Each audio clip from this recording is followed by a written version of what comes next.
क्रोधवे के ज्वाला ममता के तू हऊ धार हो। शेर के सवारी 10 हाथ में कटार हो।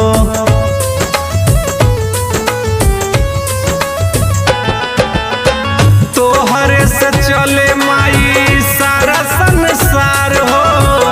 भगतन पर कृपा माई करेलू हजार हो। खालू मेवा ना मलाई छकलवनिए भावेला। तो बोल काहे अढ़ौलवा तोहरे आसन आवेला। तो बोल काहे अढ़ौलवा तोहरे आसन आवेला।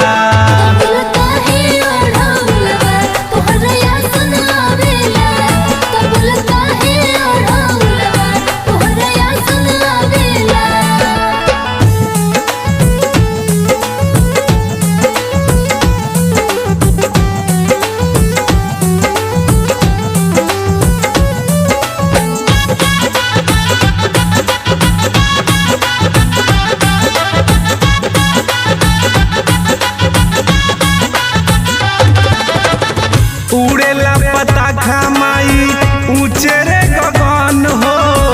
दुखवा दलीदर मिटे आवे जे शरण हो।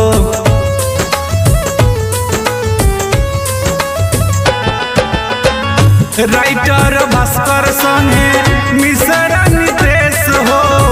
पूछे ले माई तो से